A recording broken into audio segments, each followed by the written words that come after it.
Alors voilà, je vous laisse la parole, Mme Tremblay. Bonjour à tous et à toutes. Mon nom est Dominique Tremblay. Je suis directrice aux affaires publiques et gouvernementales à l'Association Restauration Québec. C'est avec grand plaisir que nous vous souhaitons la bienvenue à ce webinaire présenté en collaboration avec TELUS Santé, qui vous permettra de démystifier la sécurité des machines en cuisine tout en vous proposant des solutions pertinentes aux risques. Au cours de cette formation, vous en apprendrez plus, entre autres, sur les machines présentant des risques et les types de risques liés aux machines et les mesures préventives qui s'y rattachent. L'ARQ est très proactive depuis longtemps en ce qui a trait à la santé et la sécurité du travail. Depuis de nombreuses années, elle s'efforce de vous informer des lois et règlements reliés au sujet, mais également des bonnes pratiques SST afin d'améliorer votre performance en tant qu'employeur, que ce soit par le biais de sa mutuelle de prévention, des nombreux webinaires qu'elle offre, de toute la documentation qu'elle a produite au fil des ans. Tous ces efforts, jumelés aux vôtres en établissement, ont permis que les taux de cotisation à la CNESST soient réduits pour notre secteur en raison de la baisse du nombre d'accidents. Soyons fiers du travail collectif accompli et continuons de travailler de pair dans cette voie. À titre informatif, vous recevrez par courriel d'ici une journée ou deux le lien pour revoir le webinaire ainsi que le PDF de la présentation. Le tout sera aussi disponible en ligne sur notre site Internet dédié à la santé et la sécurité du travail, soit le sst.restauration.org, que je vous encourage d'ailleurs fortement à visiter car une foule d'informations pertinentes s'y retrouve, des guides, des fiches, des procédures, etc. Permettez-moi maintenant de vous présenter votre animatrice aujourd'hui. Il s'agit de Mme Chantal Brodeur, détentrice d'un diplôme d'études collégiales en hygiène industrielle et d'un baccalauréat en administration des affaires avec spécialisation en gestion des ressources humaines. Elle a agi durant une vingtaine d'années comme technicienne en hygiène industrielle dans le réseau public de la santé et des services sociaux du Québec. Depuis 11 ans, elle occupe un poste de conseillère senior en prévention chez TELUS Santé, auparavant appelée Solutions Mieux-être LifeWorks, que vous connaissiez. Donc, elle est aussi formatrice et possède une dizaine d'années d'expérience en formation dans tous les secteurs d'activité confondus, notamment en hygiène et salubrité dans le domaine alimentaire. Madame Brodeur, la parole est à vous. Alors, bien le bonjour. On va commencer là, par la première diapo. Donc, être actif en matière de sécurité des machines, ça s'avère, un incontournable pour votre organisation. Donc, ce webinaire vous propose de l'information et vous oriente vers des outils afin de vous prendre en charge ou d'améliorer les actions des gens entreprises. Il devrait vous aider à documenter et analyser vos situations à risque et à définir des mesures de correction permanentes et définitives. Alors, je vous propose comme menu qui sera servi en 3 services. Donc, dans un premier temps, vous avez le contexte, les principes de base, statistiques et exemple, la tolérance zéro à la CNESST, que je vais vous mentionner dans pas grand temps. Qu'est-ce qu'il y en est? Et ensuite, en deuxième service, vous avez là, les machines et les dangers, les types de risques et mesures préventives. Bien évidemment, je ne vous parlerai pas de toutes les machines qu'on peut retrouver dans la restauration, mais on va parler des principales et aussi vous donner les endroits où vous pouvez trouver toutes les informations pour compléter ce que je viens de vous dire. Et bien sûr, plan d'action et outils, les étapes à suivre, comment utiliser les fiches de procédure, pourquoi les utiliser, et bien sûr, tous les liens utiles qui s'y rattachent. Alors, nous commençons le contexte, dans le fond, pour mettre vraiment la table, c'est de parler, dans le fond, les principes de base. Donc, en quoi consistent les principes de base? C'est bien évidemment, vous avez la réglementation, parce que forcément, il faut qu'on vous mentionne d'où ça vient, pourquoi on exige certaines choses sur les équipements que vous utilisez. Vous avez ensuite les statistiques, donc comprendre aussi l'importance d'avoir de la sécurité sur des machines parce que malheureusement, il y a eu des accidents qui sont très désolants et vous avez bien sûr le programme Tolérance Zéro que je vais vous parler de la CNESST. Dans un premier temps, avant d'entrée de jeu, là, comme entrée de jeu plutôt, excusez, où sont les dangers selon vous? Y a-t-il des équipements dangereux dans votre cuisine? Peut-être que vous trouvez qu'il il n'y a pas de danger, peut-être que vous trouvez. Alors là, vous pouvez utiliser les petits outils que Marie vous a parlé au tout début, l'outil Oui, d'annotation. à titre de rappel, pour ceux qui n'auraient pas accès aux outils d'annotation, parce que ça se peut, en utilisant une tablette, parfois Zoom ne permet pas. Donc, vous pouvez ouvrir le chat dans le bas de votre page écran. Vous cliquez sur le petit nuage, vous pourrez répondre là. Ou encore, en allant dans le coin gauche, au bas de votre écran, il y a un crayon vert qui est censé apparaître. Donc, appuyez sur le bouton et allez chercher l'outil texte, puis positionnez-vous n'importe où sur le diapo pour écrire un commentaire. Donc, on vous laisse le temps de répondre à la question. Merci.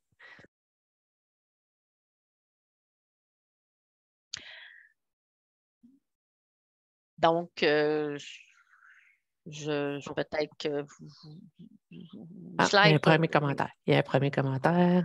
Slicer, ça c'est effectivement, oui, ça fait partie des outils. Friteuse.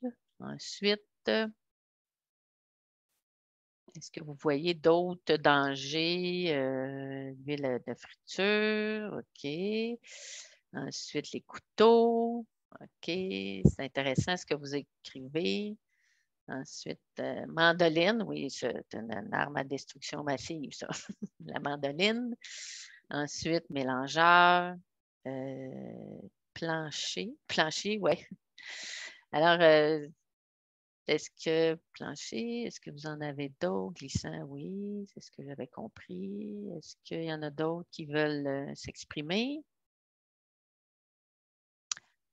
Donc, ce qui est intéressant avec les réponses que vous m'avez données, je vais pouvoir répondre là, à ce que peut-être certaines interrogations que vous avez et aussi préciser là, c'est quoi la sécurité des machines. Là, parce que je vois aussi qu'il y a des mots qui ont été dits, des réponses qui ont été dites là, qui sont plus en lien avec la sécurité en général, mais c'est quand même, oui, un produit chimique. Fait qu'on va plus, je vais plus vous mettre en contexte qu'est-ce qu'il y en est quand on parle de sécurité machine. Évidemment, comme dans toute bonne formation, on a quelques petites statistiques. Et là, ici, dans la sécurité des machines, on dit que chaque année, les machines sont la source d'environ 10 à 15 des accidents de travail, de l'ensemble des accidents de travail. Là, par contre, j'aimerais vous faire une petite précision là-dessus, c'est que 10 à 15 des accidents, de l'ensemble des accidents de travail, justement, c'est l'ensemble des accidents de travail dans tout secteur confondu. Là. Fait que ce qui fait que ça, malheureusement, on n'avait pas de statistiques spécifiques à la restauration, mais quand même, c'est sûr que là-dedans, dans les lésions qui malheureusement ont été souvent bien graves, en moyenne, on dit qu'il y a 20 accidents mortels par année. Il y a 295 amputations et 1125 fractures. Fait que vous voyez, comme je vous ai dit, ce n'est pas la restauration en tant que telle, mais il en demeure pas moins que c'est sûr que là-dedans, dans ces chiffres-là, il y en a qui sont associés à la restauration. Et souvent, ces lésions-là, ça engendre énormément de coûts au niveau de l'entreprise.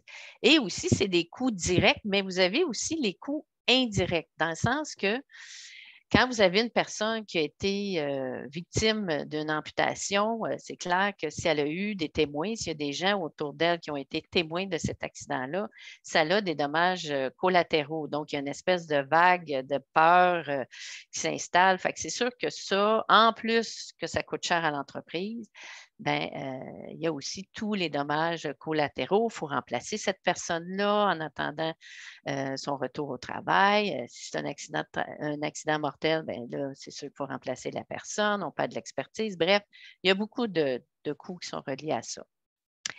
Et avec les statistiques que vous avez là, vous savez que malheureusement, on doit des fois on a beau faire des campagnes d'information, de prévention, il en demeure pas moins que souvent, on doit passer par les mesures coercitives. Donc, la CNESST, parce que les statistiques que je viens de vous donner sont quand même récentes, mais imaginez, là, 20 ans, c'était beaucoup plus élevé. Alors, pour redresser un peu la situation, la CNESST a mis un programme de tolérance zéro. Ce programme de tolérance zéro-là, c'est dans le fond, c'est a pour objectif d'amener les milieux de travail à se prendre en charge et à corriger de façon permanente les risques. Donc, en d'autres mots, c'est que vous avez la sécurité d'une machine, donc vous avez des pièces en mouvement qui fait en sorte que si ces pièces en mouvement-là ne sont pas protégées, donc la zone dangereuse qui n'est pas protégée, on n'a pas mis de barrière, on n'a pas mis de dispositif d'interverrouillage. Inquiétez-vous pas, je vais tout vous expliquer qu'est-ce qu'il y en est, les dispositifs d'interverrouillage. Mais qu'on n'a pas mis de dispositif de sécurité. Alors là, à ce moment-là, si vous avez une visite d'inspecteur de la CNESST et qu'il y a un équipement qui n'est pas sécuritaire, ou qu'il n'y a pas de garde, ou qu'il n'y a pas de dispositif, et qui vous voit une personne un travailleur en train de travailler avec cet équipement-là, bien, il peut avoir des conséquences. Ça peut aller jusqu'au constat d'infraction, ce qui veut dire qu'il peut avoir un scellé sur la machine.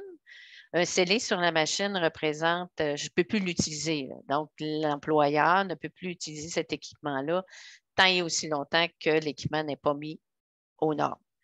Et habituellement, quand il y a un scellé sur un équipement, il s'ensuit un constat d'infraction qui peut aller jusqu'à 15 000, 100 000. Là, c'est sûr qu'il y a une gradation là aussi, là, mais ça peut être très important comme constat, comme dollar. Alors, voilà. Dans la prochaine diapositive, vous allez, en fait, c'est plus une vidéo. Je trouvais ça important de vous montrer cette vidéo-là parce que ça, en plus, au niveau de la population qui est ciblée par la CNESST, c'est beaucoup les jeunes travailleurs, donc de moins de 24 ans. Et là, en plus, le ministre Boulay a vraiment mis là, un âge légal à partir de 14 ans. Et les statistiques que vous avez, que je vous ai dit tantôt, malheureusement, là-dedans, il y en a là, près du quart que c'est des jeunes qui ont été victimes de ces accidents-là. Alors, c'est pour ça, moi, je trouvais que c'était bien de vous montrer ce témoignage-là de cette jeune au moment où l'accident est survenu, elle avait 20 ans. Et ça, c'est dans un marché d'alimentation, mais il reste que les marchés d'alimentation, les mêmes équipements se retrouvent dans la restauration. Fait que c'est pour ça que je trouvais que c'était quand même très approprié de vous montrer ce vidéo-là. Et une petite dernière chose, juste vous dire qu'il y a des images pour les âmes sensibles. Là. Je ne sais pas s'il y a des âmes sensibles, mais il y a des images qui sont peut-être pas le fun à regarder. Là. Je vais juste vous avertir, il n'y a pas quand même un doigt qui pend, là. Pas à ce point-là, mais c'est ça. Donc, je fais juste vous avertir s'il y a des petites âmes sensibles. Ça se peut qu'il y a des petites images qui vous dérangent un peu. Alors, on peut commencer.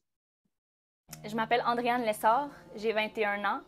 Le 8 avril 2016, mes doigts ont pris dans une machine pour faire de la chapelure et puis j'ai des séquelles permanentes sur ma main gauche qui vont rester là pour le reste de ma vie. Je travaille dans un supermarché et puis ça faisait 5 ans que je travaillais là avant que mon accident arrive. Donc, elle a décidé qu'elle allait me faire de la chapelure avec une machine. En fait, quand j'ai vu la machine, j'ai eu un mauvais pressentiment tout de suite. Je trouvais qu'elle avait l'air vraiment désuète, qu'elle avait l'air vieille, qu'elle n'avait pas l'air tellement sécuritaire. Fait que moi, en fait, j'ai demandé à ma gérante de m'expliquer comment ça fonctionnait. Moi, je trouvais ça étrange qu'il n'y ait pas de façon, en fait, d'arrêter la machine, qu'il n'y ait pas de bouton on-off. Fait que j'ai demandé, en fait, comment on fait pour l'arrêter. J'ai pris une baguette de pain qui avait pas... la mienne n'était pas assez cuite au centre, donc c'était encore trop mou. Quand je l'ai mis dans la cuve et que j'ai pressé le levier, en fait, ça broyait pas. Donc la machine, elle faisait juste suivre le mouvement de la lame, puis elle était prise, en fait, dedans. Donc moi, j'ai voulu aller retirer la baguette. Et puis, quand j'ai voulu aller tirer sur le pain, ben ma main était emportée par la force de la machine, puis mes doigts ont broyé dans la machine. Ça a tourné peut-être 2 ou 3 secondes. J'ai hurlé comme j'ai jamais hurlé de ma vie. Puis, c'est moi qui ai eu le réflexe de peser sur le bouton d'urgence avec ma main droite. J'ai pas jeté un coup d'œil à la machine. J'ai pas regardé. J'ai regardé ma main tout de suite. Je sais même pas si je me souviens exactement de quoi ça avait de l'air. Ça saignait, c'était fou. J'avais des os au centre qui sortaient là, complètement. Je leur demandais est-ce que je vais perdre mes doigts, est-ce que je vais perdre mes doigts. C'était la seule chose qui m'importait. Donc, ce qu'ils ont fait pendant la préopération, c'est qu'ils ont recousu ce qu'ils pouvaient du dessus de ma main. En fait, la peau, elle bougeait beaucoup, elle était complètement soulevable parce qu'on voyait tout l'intérieur de ma main. Donc, ça a été complètement arraché. Ils ont essayé de recoudre ce qu'ils pouvaient ici. De la façon que ça avait cassé, bien, mes doigts étaient pliés comme ça. Donc, ici, il y avait des os qui sortaient. Alors moi, il n'y a aucune possibilité de mouvement dans ces deux doigts-là qui étaient comme figés comme ça à cause de la fracture qui était ici. Alors, ce qu'ils ont fait, c'est qu'ils ont repositionné mes doigts comme ça. Le lendemain, on m'a amené en salle opératoire. Ça a duré 4 heures, je crois, l'opération. Je suis sortie, je pense qu'il était 10h30 le soir à peu près. Dans le fond, à la deuxième semaine, ça a vraiment été la semaine la plus difficile. Je pense que je suis restée 6 heures à l'hôpital. On a tout enlevé sur ma main. Tu n'as pas l'impression que ça peut arriver dans une épicerie, ce genre d'accident-là. Tu te dis que ça arrive aux gars de construction, que ça arrive aux gens qui travaillent avec du gros matériel, des gens qui travaillent en mécanique avec de l'équipement lourd, pas à quelqu'un en épicerie comme ça qui fait un travail à temps partiel, tu sais. Au niveau physique, c'est sûr que tu peux presque rien faire. Tu as mal. Tu as des broches de métal qui passent dans 2 de tes doigts. Ça te permet à peine même de bouger l'articulation qui est fonctionnelle. Au niveau physique, tu le sais que tes jointures ne réplieront plus. T'sais, je me le suis fait dire dès le départ. Jointure du centre, il n'y aura plus de mouvement. Au niveau de la minutie, il y a beaucoup de choses que je ne suis pas capable de faire. Au niveau de la force, je ne peux pas soulever beaucoup de charges. Je ne couperai pas avec un couteau d'une façon un peu bizarre, je ne mettrai pas mon doigt proche. Il n'y a aucune façon que ça se passe parce que dès que j'utilise un équipement de cuisine, je fais attention. J'ai encore des flashbacks de l'événement, en fait, donc je me rappelle souvent ce qui s'est passé. Ça me revient à l'esprit 1 à 2 fois par semaine. Dès qu'il faut que tu travailles avec une machine, quelconque, imagine-toi pas qu'il y en a des plus risqués que d'autres, d'abord. Regarde la machine, observe-la, puis demande-toi, pose-toi la question, est-ce que ça semble sécuritaire? Je pense que c'est super important quand on va utiliser des machines où il y a une source d'énergie, où il y a une force, puissance, des pièces en mouvement. C'est important de faire attention, d'analyser les risques, de regarder où il peut y avoir un risque. Je fais partie de ces 28 jeunes-là par jour, en fait, qui subissent un accident de travail. C'est une statistique qui est alarmante, je crois. Il faut absolument faire quelque chose pour réduire ce nombre-là. Aujourd'hui, on fait le tournage. Ça fait exactement 1 an que je suis sortie de l'hôpital. Ma main, je vais avoir des séquelles dessus tout le reste de ma vie. Je vais m'en rappeler tout le temps de cet accident-là. Il va toujours me revenir en tête. La raison pour laquelle moi j'ai choisi de venir ici, c'est parce que je me dis que si mon témoignage peut éviter au moins un accident, moi, même si on va avoir été fait ici.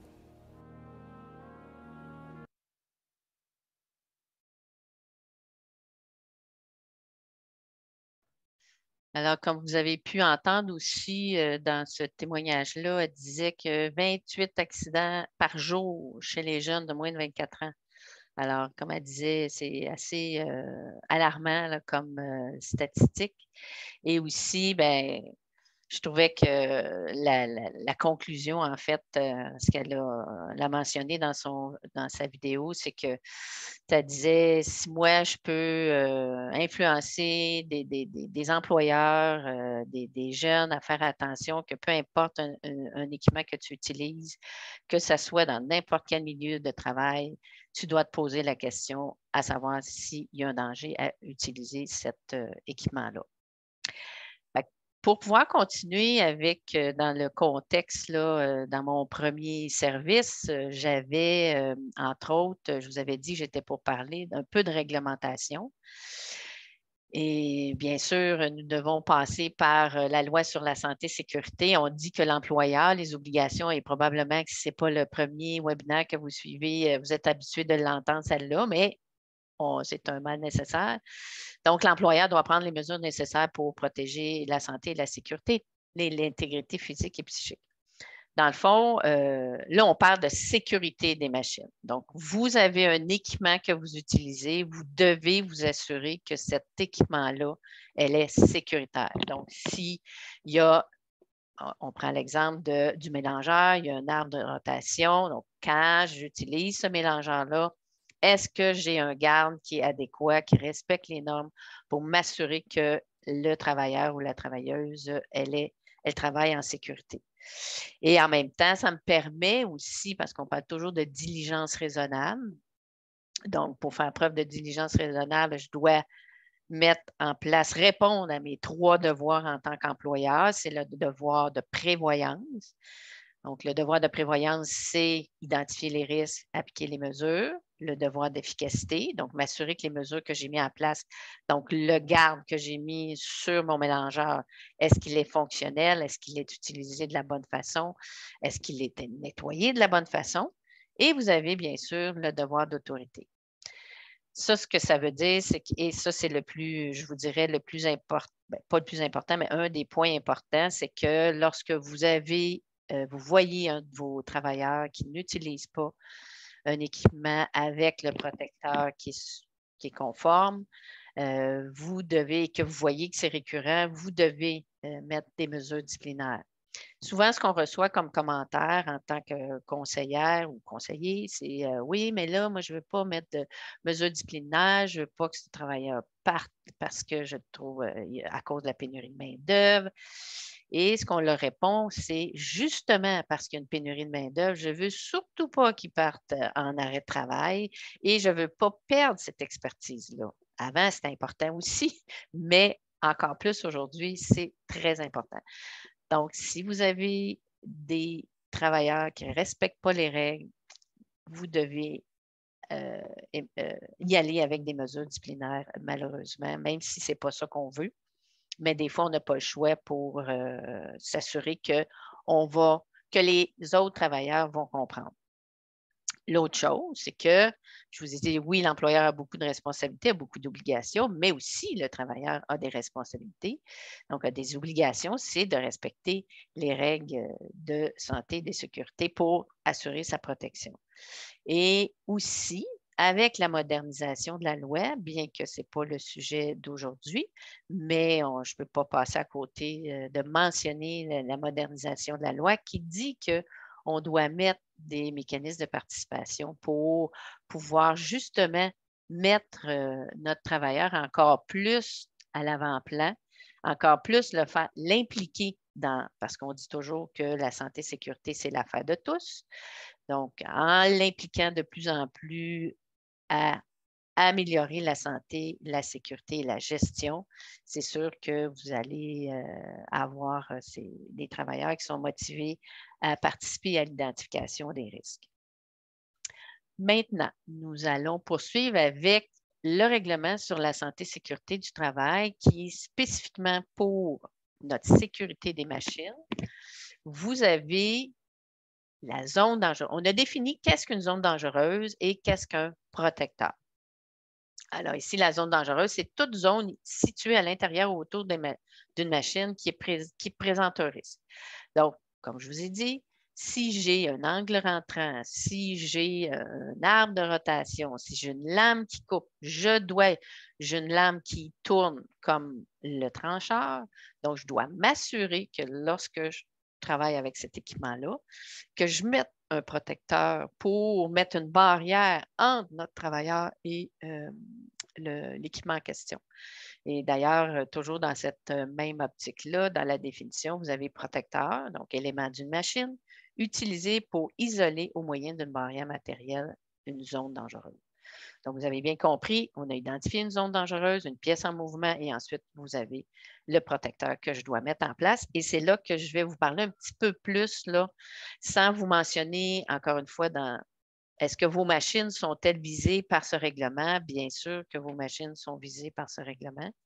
Et vous avez là, plusieurs articles. Là, je ne vous dirai pas tous les articles, mais je vais vous parler de certains articles que je trouve important que vous compreniez bien l'importance, parce qu'en plus, c'est écrit dans un règlement. Alors, vous avez l'article, on retrouve 172 à 188, donc c'est les protecteurs et les dispositifs de protection. Vous avez l'article 189 à 193, dispositifs de commande, et vous avez l'article 188.2, des branchements à portée de main, que je vais vous parler surtout à la fin du webinaire. Ici, pour vous mentionner, entre autres, quand on parle de protecteur fixe, donc l'article 174 qui dit qu'un protecteur fixe est celui qui ne peut être enlevé sans l'aide d'un outil. Donc, quand on parle d'un protecteur fixe, c'est que je mets un grillage sur un équipement où je vais mettre, entre autres, le trancheur. Là, vous allez avoir la protection là, à l'arrière là, du chariot là, pour justement protéger lorsqu'on va déplacer le chariot là, avec nos poignées. Là. Alors, on a ce protecteur-là qui doit être installé avec des vis. Fait que si je veux l'enlever, je dois prendre un outil pour pouvoir l'enlever. Si j'avais ce même protecteur-là et que je l'avais placé avec une clip, donc j'avais juste à enlever cette clip-là, cette attache-là, alors ça ne serait pas sécuritaire. Alors, ça me prend vraiment un outil pour pouvoir enlever ce protecteur. Et pour justement être en lien avec notre mélangeur, on va parler de l'article 175, le protecteur à interverrouillage que je vous ai parlé tantôt. Alors, ce que ça veut dire, le protecteur à interverrouillage, c'est qu'il provoque l'arrêt de la machine ou du fonctionnement de l'élément dangereux de celle-ci lorsqu'il est déplacé. Donc, on a notre grillage qui protège l'arbre de rotation. Quand je vais ouvrir le grillage, l'arbre de rotation devrait arrêter maximum 4 secondes. C'est ça le dispositif interverrouillage. Et quand je le remets en place, donc je vais le replacer à son endroit initial, il ne doit pas repartir. Fait que si je le replace, mon protecteur, mon grillage, et que là, mon arbre de rotation redémarre, ça ne fonctionne pas. Donc, ça veut dire qu'il est défectueux. Alors, si je le déplace, il arrête. Si je le replace, il est toujours immobile. Pour le repartir, je dois appuyer sur le bouton de marche. C'est ça la différence avec un dispositif, un protecteur à interverrouillage. Alors, je voulais juste vous mentionner ces deux-là, là, sans vous dire toute la série là, de protecteurs, mais au moins, c'est ceux-là qu'on voit le plus là, en restauration. Ensuite, on a, en deuxième service, là, je vous ai mis une petite mise en bouche. Je vous ai parlé, bon, la réglementation, le contexte, les statistiques, un petit vidéo. Et là, maintenant, on va parler quels sont les risques et quelles sont les mesures préventives que je peux mettre, que j'ai déjà commencé à vous parler là, dans la diapo précédente. Alors, quels sont les types de risques? Selon vous, les risques qui sont associés avec ce que je viens de vous dire au niveau de la sécurité des machines. Donc, quels sont les risques qui sont associés aux équipements que vous utilisez en cuisine? Et vous pouvez utiliser toujours les annotations là, que Maryse vous a parlé tantôt avec le petit crayon dans le bas de votre écran. Oui, en bas à gauche, le crayon vert, puis vous pouvez utiliser l'outil d'annotation, le texte. Sinon, le clavardage, si vous préférez. Et j'en profite pour vous rappeler, tout au long de la séance, s'il y avait des questions, n'hésitez pas à les écrire dans le clavardage. Il y a une période de questions à la fin, mais on peut, quand c'est pertinent, on peut le répondre au fur et à mesure aussi de notre présentation. Donc, on vous laisse le temps de répondre à la question. Quels sont vos risques sur les équipements en cuisine en particulier?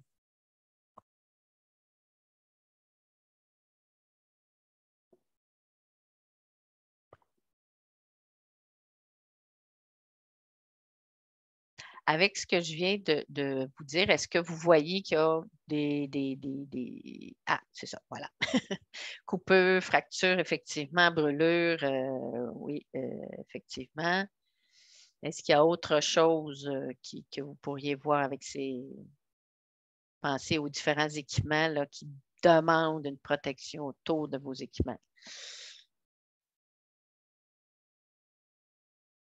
Amputation, certainement. On pense entre autres à notre trancheur à viande. Si vous avez un hachoir aussi. Si je me permets, Chantal, peut-être qu'on aurait pu aussi poser la question, quels sont les équipements qui sont à risque dans votre cuisine? Quels sont les équipements qui sont à risque dans votre cuisine?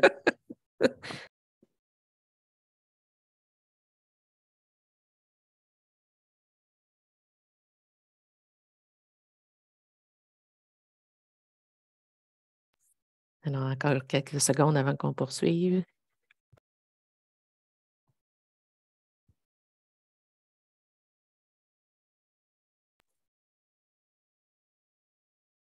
en torse, effectivement. C'est ça, vraiment coupure, fracture, amputation en torse, coincement, il y a plusieurs risques.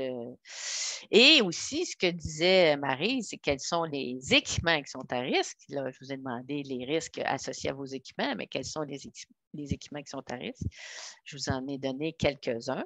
Donc, avez-vous l'œil? Là, vous avez des photos qui suivent, là, que vous allez voir dans quelques instants. Là, identifier les zones dangereuses. Je vais vous demander encore votre participation. Donc, est-ce que vous voyez ici, y a-t-il un risque?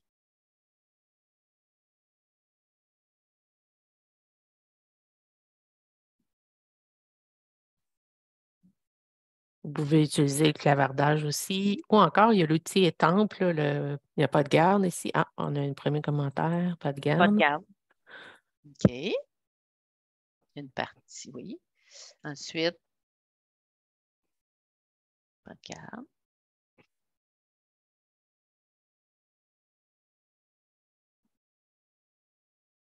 As-tu une autre réponse?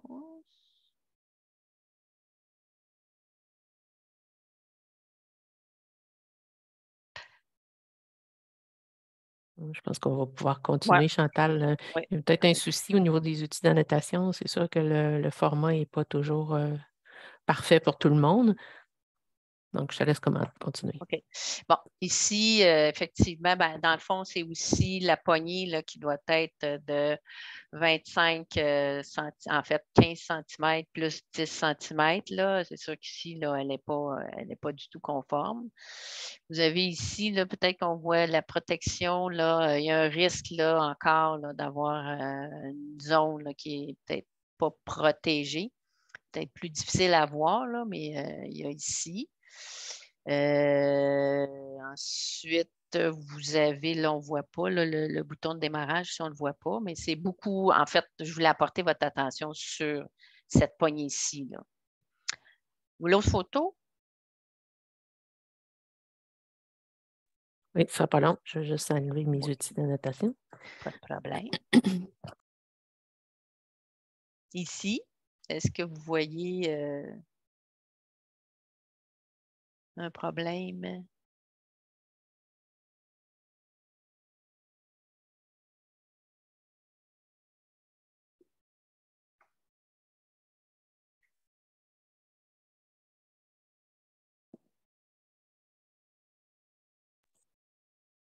Encore une fois, Chantal, je pense que ce serait plus efficace de le pointer pour les participants. OK. Ici, bien, vous voyez qu'on ne sait pas là, si ça devrait être. On est 6 mm là. On ne sait pas si c'est en bas de 6 mm, mais on a des petits doutes là, à ce niveau-là. Là, ici, là, on sent qu'on pourrait avoir un petit doigt qui passe là, quand on est pressé. Là, ça pourrait être la poignée ici. Il y a des choses là, qui ne sont pas. Qu'on doute là, que ça serait pas conforme. Vous avez ensuite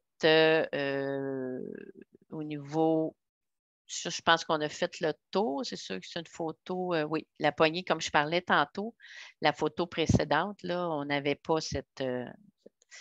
Ici, qu'est-ce qui vous semble non conforme?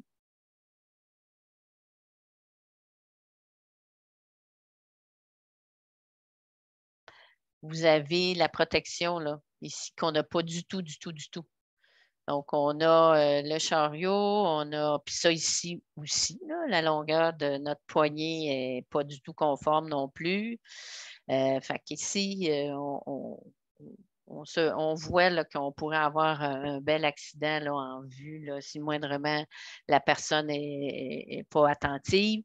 On a aussi, là, si vous regardez le bouton là, d'arrêt là, ou le bouton de départ n'est pas très, non, ben, en fait, pas très, il n'est pas du tout conforme, donc il peut y avoir une mise en marche là, involontaire parce que soit qu'on a accroché avec un tablier, qu'on a accroché avec une manche, que là, ben, oups, on a la main dans cet endroit-là et le trancheur redémarre. Ensuite,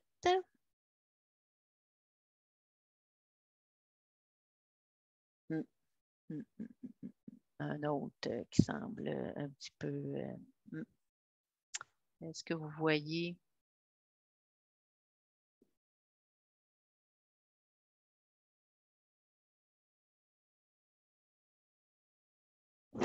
Alors, merci Marie. Et vous avez encore la même problématique. Il n'y a pas de protection ici. On a notre poignée là, qui devrait être de 15 cm plus 10 cm.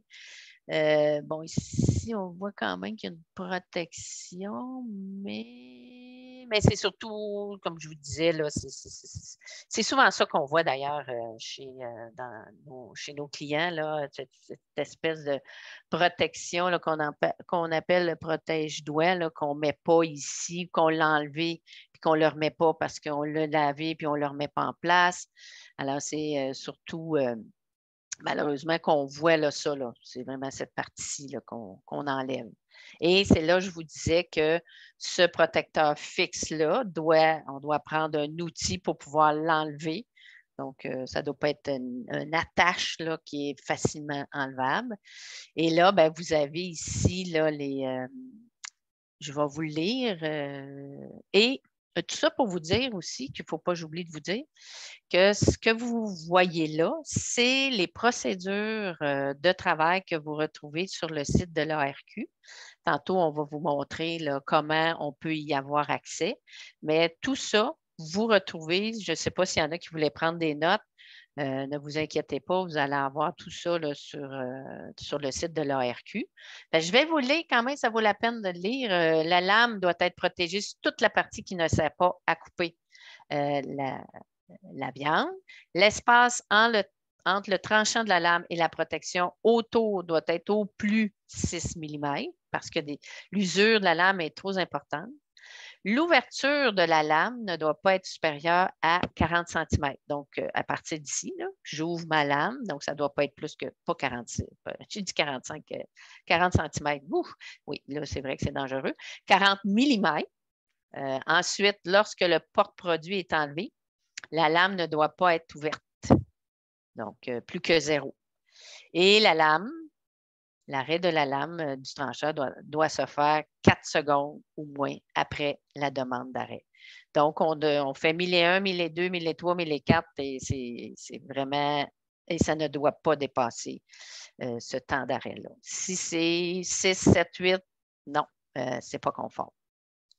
Chantal, il y a une question dans le clavardage, M. Harvey. Lorsque j'achète un équipement neuf au Québec, j'imagine que le manufacturier doit s'assurer que celui-ci est conforme.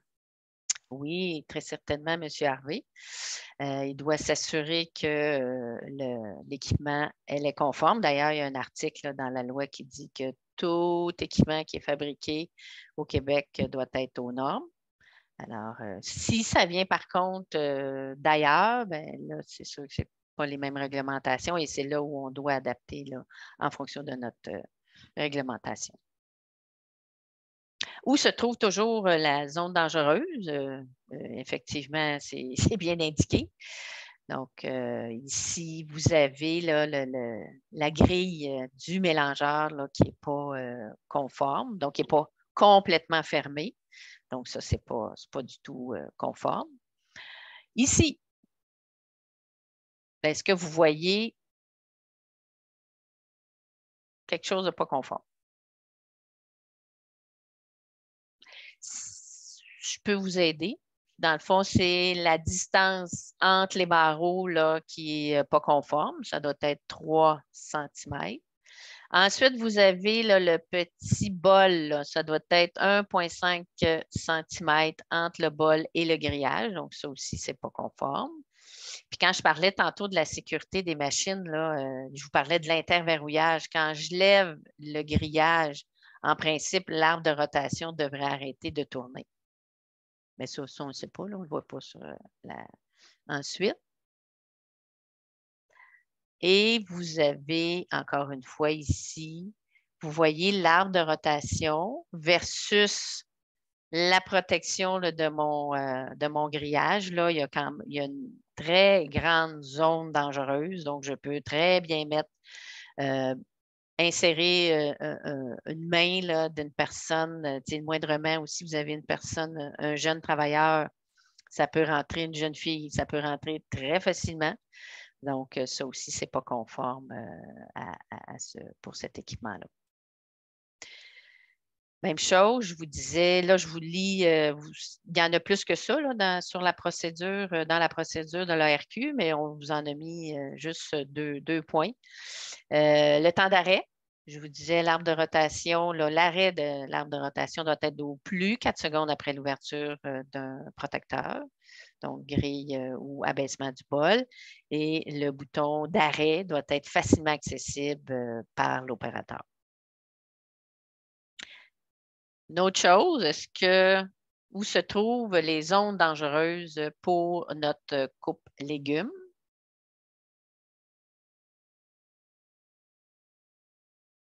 C'est ça. Donc, ici, vous avez le fouloir. Donc, le fouloir, dans le fond, encore une fois, si je lève le fouloir et qu'il doit y avoir un temps d'arrêt là aussi, si ce n'est pas respecté, il y a un risque. Et vous avez, bien sûr, par le dévidoir, là, si j'ai accès à la lame, ben, il y a un risque, il y a une zone dangereuse. Donc, c'est ça. Et vous avez aussi, là, ce n'est pas le cas, là, mais vous avez aussi là, les boutons poussoirs pour la mise en marche là, qui doit être aussi conforme. Ici, c'est la même chose. Donc, vous voyez ici les boutons poussoirs. Si là, c'est en noir et blanc, là, mais si celle-ci vert, qui est le bouton de mise en marche, ça, c'est correct. Et le bouton rouge, là, vous voyez, qui est surélevé, ça c'est correct aussi. Et il y a toujours la même chose. Donc, le dévidoir, est-ce que j'ai accès à la zone dangereuse? Est-ce que le fouloir, lorsque je vais lever le fouloir, est-ce qu'il va y avoir le dispositif là, qui va arrêter la lame là, en temps de secondes? Voilà. Donc, le temps d'arrêt, c'est 2 secondes ou moins lorsque le fouloir est soulevé. Le protecteur de maintien à distance sur le dévidoir pour éviter d'accéder à la lame. Et je vous ai dit le bouton d'arrêt. Donc, le bouton de mise en marche doit être protégé contre une mise en marche involontaire. On va voir ça dans quelques instants. Qu'est-ce que c'est une mise en marche involontaire?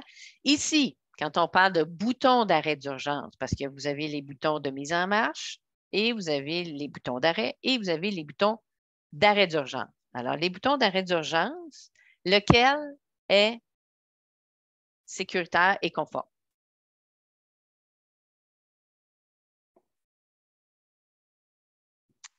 Vous avez plusieurs types de boutons, mais qui ne sont pas nécessairement les boutons d'arrêt d'urgence. Donc, encore une fois, le bouton d'arrêt d'urgence, c'est celui qui est à votre gauche en bas. Celui-ci, c'est, si on revient avec, le jaune, c'est en plein ça. Si on revient avec l'article 192 qui dit qu'est-ce qu'un bouton d'arrêt d'urgence, c'est vraiment arrête la machine compte tenu de sa nature dans un temps aussi court que possible. Donc, il doit être bien à vue, à la portée du travailleur, s'actionne en une seule opération. Il est clairement identifié. Donc, ici, vous avez le champignon rouge et vous avez jaune avec le champignon rouge. Donc, c'est un bouton d'arrêt d'urgence conforme pour certains types de machines. Maintenant, je vous ai parlé de la mise en marche involontaire ou quels sont les boutons adéquats de mise en marche. Vous avez la série de photos à votre gauche et on vient de vous présenter la série de photos à votre droite. Donc, il y en a une des séries qui est conforme et l'autre qui n'est pas conforme. Alors, selon vous, quels seraient les boutons adéquats de mise en marche?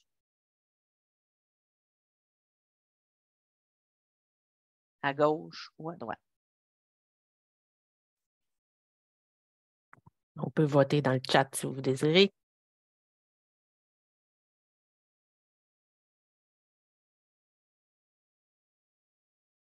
Non, il n'y a personne qui ose. Bon, alors je vais vous le dire. À droite, on a un vote à droite. On a un vote à droite. Bon, bravo. Oui, c'est ça. Je vais vous expliquer le pourquoi ceux qui sont à droite, la série de photos à droite, là, pourquoi ils sont conformes versus ceux qui à gauche. Donc, à droite, vous avez des boutons poussoirs. Alors, pour que les boutons poussoirs soient conformes, vous avez le bouton vert. Pour pouvoir démarrer l'équipement, je dois vraiment faire l'action de pousser dessus.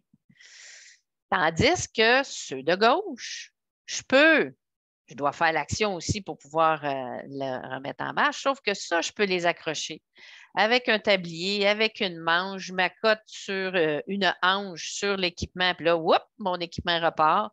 Les interrupteurs, fait que vous avez les deux, les autres aussi là, à votre gauche, les deux sont surélevés. Fait que pour que ça soit sécuritaire puis que ça soit conforme, il faut vraiment, c'est comme si votre bouton vert est comme déjà enfoncé, comme vous pouvez le voir là. C'est vraiment l'état naturel de votre machine, de vos bouton de démarrage est déjà dans ce que vous voyez sur la photo, ce n'est pas parce qu'il est déjà actionné. Là, il apparaît comme ça. Là.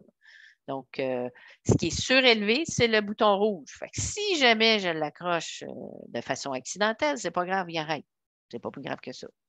Et vous avez, toujours dans la série de droite, vous avez justement ce que Maryse vous présente présentement.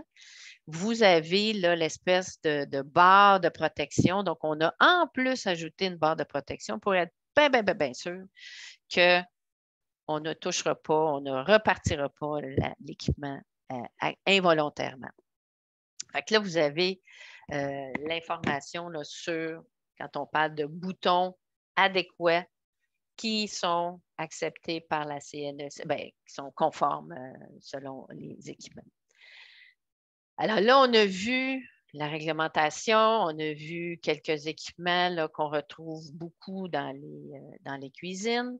Donc maintenant, qu'est-ce que je vais faire? Quelles sont les étapes à suivre? Quelles fiches de procédure que je peux utiliser? Où je peux les utiliser? Quels sont les liens qui vont vous être utiles? Parce que si on se souvient bien, au tout début du webinaire, je vous ai dit, dans le fond, on veut vous donner des outils pour que vous puissiez avoir une bonne prise en charge là, de vos équipements de cuisine. Donc, voilà.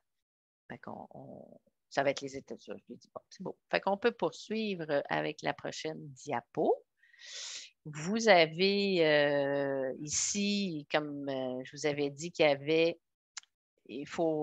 ça fait, juste vous dire en passant, là, ça fait presque 2 décennies qu'on collabore avec l'ARQ sur développer là, des outils là, de la santé-sécurité. Et entre autres, on a élaboré les fiches de procédure que vous avez là sur le site de l'ARQ. Vous en avez une trentaine sur différents sujets. Vous voyez, garage, friteuse, etc. Mais il y en a une dizaine environ là, qui sont reliés avec la sécurité des machines. Donc, vous avez, entre autres, c'est ça, ce qui vous permet d'aller sur le menu de l'ARQ, là, vous avez ressources humaines. Ensuite, vous cliquez sur ressources humaines, vous allez ensuite dans l'onglet santé-sécurité et ensuite, vous allez aller dans l'onglet procédures de travail. Donc, vous allez retrouver la trentaine que je vous parlais et dont celle de sécurité des machines. Je vais vous montrer là, à quoi ressemble là, une des procédures qu'on a élaborées. Est-ce qu'on voit à l'écran, le mélangeur à l'écran, Chantal? Oui. OK, parfait. Excuse. Oui. Je ne sais pas s'il y en a qui peut-être. Le mélangeur, c'est ça. On a pris, dans le fond, les risques. Quand on utilise un mélangeur, quels sont les risques? Donc, c'est quand on va le manipuler, quand on va même soulever les risques ergonomiques. Donc, on va même soulever là, le bol, donc comment le transporter. On a ensuite, quand on a à le nettoyer, qu'on doit le débrancher pour pouvoir le nettoyer. Et vous avez tout ce que je vous ai parlé, en tout cas, grosso modo, là, que je vous ai identifié là, les moyens de protection, vous les retrouvez là, dans la deuxième section là, de la procédure de travail. Donc, comme je vous avais dit tantôt, vous n'aviez pas besoin de prendre de notes. Là, vous allez retrouver toutes ces informations-là, la distance, le 1,5 cm, le 3 cm, etc. Là, vous allez tout retrouver ça là, dans cette procédure-là. Fait que vous pouvez les utiliser, les afficher. Et aussi, bien sûr, quand on parle de procédure de travail sécuritaire, bien, c'est parce que ces procédures-là, on veut informer nos travailleurs pour s'assurer qu'ils les utilisent adéquatement. Donc, ils sachent reconnaître, identifier les risques si jamais risque il y a. Fait que c'est vraiment un outil là, que vous allez pouvoir ajouter à une bonne gestion de santé et sécurité. Fait que voilà. Bon. Et je vous avais dit, dans un des points, je vous avais parlé de l'article 188.2 qui parle spécifiquement du cadenassage. Alors, vous avez des équipements que vous utilisez, qu'il y a des zones dangereuses qui sont accessibles, donc je dois m'assurer de mettre la protection. Lorsque je vais le nettoyer, entre autres, principalement lorsque je vais le nettoyer, ajuster ou justement changer la lame, est-ce que je dois mettre une procédure de cadenassage? En fait, je vais vous lire l'article 188.2. Avant d'entreprendre dans la zone dangereuse d'une machine tout travail, notamment le montage, installation, ajustement, inspection, décoinçage, et etc., on doit cadenasser. En gros, c'est dit ça. Par contre, la présente sous-section ne s'applique pas lorsque le débranchement d'une machine est à portée de main. Donc, j'ai un trancheur, je dois procéder au nettoyage, je débranche, je prends la fiche et je la débranche. Je suis la seule personne qui va faire le nettoyage du trancheur. Il y a une seule source d'énergie. Donc, on a l'électricité. S'il n'est pas branché, il n'y a rien qui fonctionne.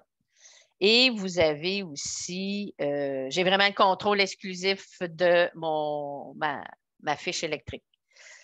Ce qui veut dire que je l'ai dans ma poche, je l'ai à vue, c'est sûr qu'il n'y a pas personne qui va pouvoir le rebrancher. Je n'ai pas besoin d'avoir une procédure de cadenassage. Par contre, ça peut, si vous voulez que ce soit dans les bonnes pratiques, c'est sûr que c'est ce qu'on recommande de faire du cadenassage. Ce que ça implique, c'est que vous avez un cadenas, une clé, une personne. Donc, j'ai une personne qui fait le nettoyage du trancheur, j'ai un cadenas, une clé, une personne. J'ai un dispositif de protection, donc une petite boîte qui me permet de mettre ma fiche électrique dans cette boîte-là. Je ferme ma boîte et là, je peux apposer mon cadenas et j'ai la responsabilité de ma clé. Donc, je ne la donne pas à mon chef, je ne la donne pas au sous-chef, je ne la donne pas au plongeur. C'est moi qui est responsable de ma clé. Donc, ça, c'est les principes de base du cadenassage. Et à chaque fois que je vais faire une opération, donc je vais nettoyer, je fais l'ajustement, peu importe, je dois indiquer dans un registre de cadenassage. Ce qui veut dire, dans le registre, ça me permet de faire une traçabilité.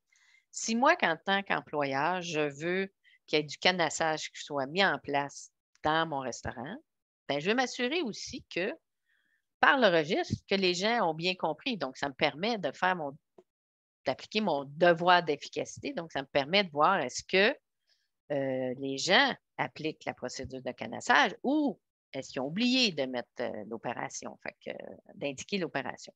Fait que je mets mon nom, je mets les travaux que je vais effectuer et ensuite à quelle heure j'ai commencé le cadenassage et quand j'ai terminé, à quelle heure je le termine. Ça fait partie des bonnes pratiques. Vous avez aussi la procédure pour les sous-traitants. Donc, les sous-traitants, vous savez qu'il y a une responsabilité. S'ils sont à l'intérieur de vos murs, vous devez les considérer comme si c'était vos propres employés. Alors, ce qui veut dire que si vous avez du cadenassage, bien, vous vous assurez que les sous-traitants respectent votre procédure.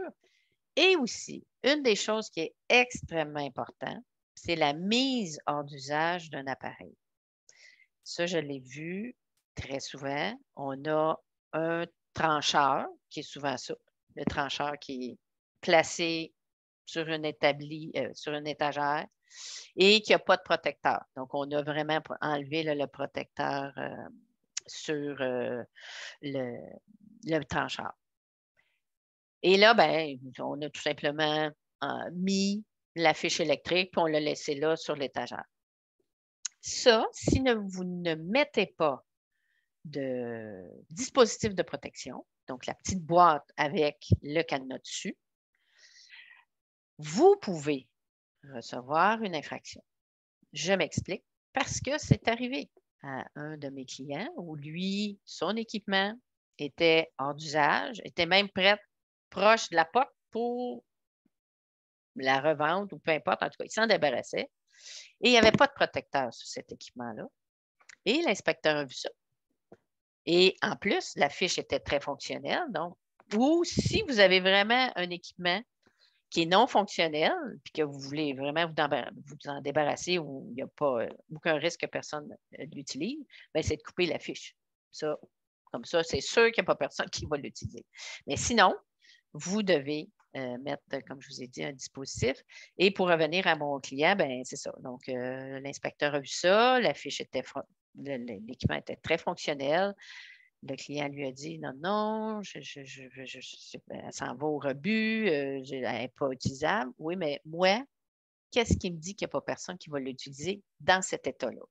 Alors, comme il n'y a aucun dispositif qui indique, même juste mettre une mise hors d'usage, une petite pancarte, ça ne fonctionne pas. Il faut vraiment vous assurer que si cet équipement-là, qui n'a pas, je le répète, c'est très important, si vous avez un équipement qui n'est pas utilisé, qui n'a pas ses protections, assurez-vous qu'elle est non utilisable. Donc, soit avec un dispositif de protection, de canassage, ou on coupe la fiche pour être bien sûr qu'il n'y a pas personne qui va l'utiliser. Ça, c'est la petite mise en garde parce que je vais vous dire que le client en question n'était pas très content de recevoir une petite infraction de 3 000 $. Ça coûtait cher pour un équipement qui voulait se débarrasser. Alors, donc, on arrive à la période de questions. On a passé à travers ta présentation, Chantal. Je ne sais pas si vous avez des questions dans un premier temps sur les 3 points que Chantal a abordés aujourd'hui. Vous pouvez soit lever la main ou encore nous écrire dans le clavardage. Donc, je vous rappelle que la présentation et la vidéo vont être disponibles sur le site de la RQ après la présentation. Donc, on va envoyer ça rapidement.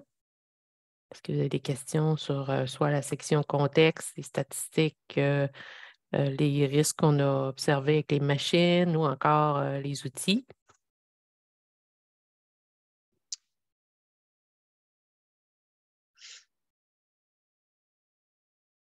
Pas de questions nécessairement. J'ai tellement bien expliqué que personne n'a de questions.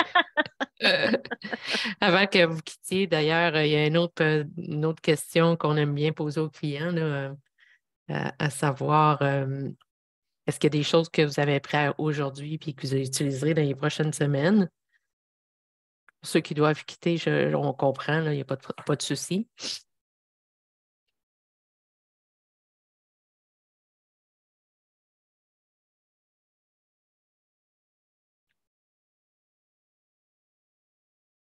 Mais par contre, je pourrais peut-être juste revenir, Marie, si tu me permets, là, tu sais, quand il y a eu, au début, là, on avait dit où sont les risques, les gens parlaient de l'huile friteuse, ils parlaient des planchers glissants, produits chimiques. Ça, effectivement, oui, c'est des risques qui font partie, des risques présents là, dans un restaurant. Ça, c'est clair, clair, clair. Mais là, c'est pas ces risques que vous avez mentionnés ne sont pas pour la sécurité des machines. Là, c'était vraiment l'équipement en tant que tel, la protection qu'il y a autour là, qu'on mentionnait, mais ces risques-là, comme je vous dis, vous avez très bien identifié les risques en partie là, dans la restauration, dont Dieu sait que plancher glissant, oui, et l'huile de friteuse, ça c'est un petit peu de brûlure, mettons. Donc, merci d'avoir participé à notre séance aujourd'hui. Madame Tremblay, je vais vous laisser la parole pour faire le mot de conclusion. Oui, tout à fait. Donc, merci beaucoup, Mme Brodeur, pour la présentation aujourd'hui. Comme l'utilisation sécuritaire des machines est plus qu'importante pour l'ensemble de votre personnel, nous espérons que les informations sur le sujet qui vous ont été transmises vous seront des plus utiles et que vous saurez également les retransmettre à qui de droit dans votre entreprise. Donc, en terminant, prenez note qu'un sondage de satisfaction vous sera envoyé à la suite du présent webinaire. Nous vous invitons à le remplir rapidement dès la réception pour nous aider à nous améliorer. Merci encore d'avoir été des nôtres et nous vous souhaitons une belle fin de journée. Merci. Merci et bonne journée à tous. Bonne journée à tous.